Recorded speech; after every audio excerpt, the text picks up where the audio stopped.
வணக்கம். நான் தான் உங்கள் அக்கறையாரம் பேசுகிறேன். இன்றைக்கி ஒரு குட்டி கதை சொல்ல போகிறேன். ஒரு சென்னை கிராமத்துலேருந்து ஒருத்தர் சென்னை வீடு. அந்த சென்னை வீட்டில் போயிட்டு கேட்டில் ஒரு 10:30 மணிக்கா ஒரு பெரியவர் நின்றுந்தார். காலிங் பெல் அடித்தார். அந்த வீட்டிலேருந்து ஒரு வெளியில் வந்தார். வெளியில் வந்து என்னன்னு கேட்டார்.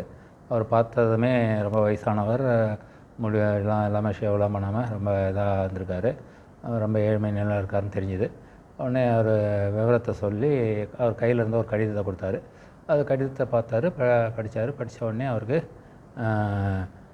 அந்த விஷயம் புரிஞ்சுது. அதாவது அவருடைய மகன் வந்து ஆக்சிடெண்ட்டில் இறந்துட்டார். இறந்ததுக்கு உண்டான நஷ்ட ஈடு ஆயுள் காப்பீட்டு நிறுவனத்துலேருந்து கிடைக்கணும். அதுக்கு உண்டான முயற்சிகள்லாம் செஞ்சுருக்காரு.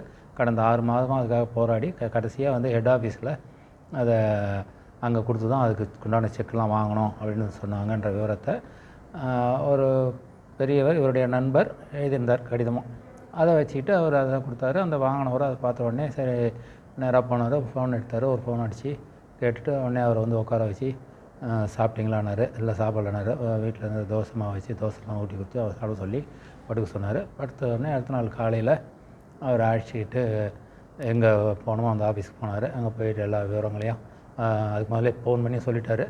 எல்லா வேலைகளையும் முடிச்சுட்டு ஒரு 2 மணி வாக்கில் அவருக்கு உண்டான செக்கெல்லாம் ரெடி பண்ணி கொடுத்துட்டாங்க. அதை வாங்கினார். வாங்கிட்டு வந்தார். வாங்கிட்டு வந்து திரும்ப அதை அப்படியே அந்த பெரியவரையும் அழைச்சிட்டு போய் பஸ் ஸ்டாண்டில், காரைக்கால் பஸ் அவர் காரைக்கால் தான் போனார். காரைக்காலுக்கு பஸ்ஸுக்காக கொண்டாந்து அந்த காரைக்கால் பஸ்ஸில் ஏற்றி விட்டார். ஏற்றி விட்டு அவருக்கு உண்டான சாப்பாடு, தண்ணி பாட்டில் எல்லாம் வாங்கி கொடுத்துட்டு கையில் ஒரு 500 ரூபாயை கொடுத்து பத்திரமா வச்சுக்கிங்க அப்படின்னு சொல்லிட்டு இது பண்ணார். அப்புறமா போகும்போது மனசு கேட்காம சொல்லிட்டாரு, நீங்கள் வந்து தேடி வந்தவர் நான் இல்லை, அவர் வந்து வெளியூர் போயிட்டார். நீங்கள் கொடுத்தவருடைய மகன் நான் கிடையாது. அது அட்ரஸ் வேறு இடம். நீங்கள் அங்கே போய் நான் உடனே நீங்கள் வந்து கொடுத்ததும் கேட்டேன்.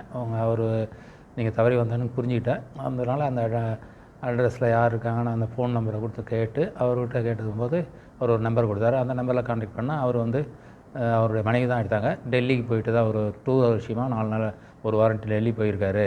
அவர் வரதுக்கு ஒரு வாரம் ஆகுன்ட்டாங்க. சரி இருந்தாலும் நான் வந்து உங்களுக்கு சிரமம் இருக்கக்கூடாது, யாராக இருந்தாலும் அவரும் என்ன செய்வாரோ அந்த வேலையை நான் உங்களுக்கு செஞ்சு கொடுத்தேன் அப்படின்னு சொன்னார். அப்போ தான் அந்த பெரியவர் ரொம்ப ஆச்சரியப்பட்டு போய் ரொம்ப நெகிழ்ந்து போய், தம்பி நீங்கள் சொல்லியிருக்கலாமே அப்படின்னாரு. இல்லை, எங்கள் அப்பா ஒரு லெட்டர் கொடுத்து இது மாதிரி ஒரு உதவி பண்ணணும்னு சொல்லியிருந்தால் கண்டிப்பாக செஞ்சுருப்பான்ல, அது மாதிரி அந்த அப்பா கொடுத்த மாதிரி நினச்சிக்கிறேன் அப்படின்னு சொல்லிட்டு அவர் ரொம்ப இதாக பண்ணி இந்த ஒரு பெரியவரும் ரொம்ப மகிழ்ச்சியோடு இது பண்ணி ஊருக்கு வந்துட்டார்.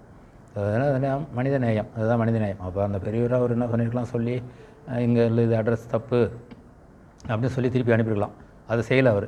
அது மாதிரி பண்ணியிருந்தால் பாவம் வயசானவர். அவர் முதுமையை கருத்தில் கொண்டு அதெல்லாம் இல்லாமல் அவருக்கு தேவையான உதவிகள்லாம் செஞ்சு இது பண்ணிட்டார். நீங்கள் போய் அவர்கிட்ட சொல்லுங்கள், இது மாதிரி என்னுடைய மகன், உங்கள் மகன் சார்ந்திருந்து ஒருத்தர் செஞ்சாருன்னு சொல்லுங்கள் அப்படின்னு சொல்லிட்டு ஒரு மனசுக்குள்ளே நினச்சார். நம்ம அப்பா இறந்து போன அவர் அப்பாவை நினச்சி நம்ம அப்பா சொல்லியிருந்தால் நம்ம செஞ்சுருக்க மாட்டோமா என்று மனநிலையோட சந்தோஷப்பட்டார்.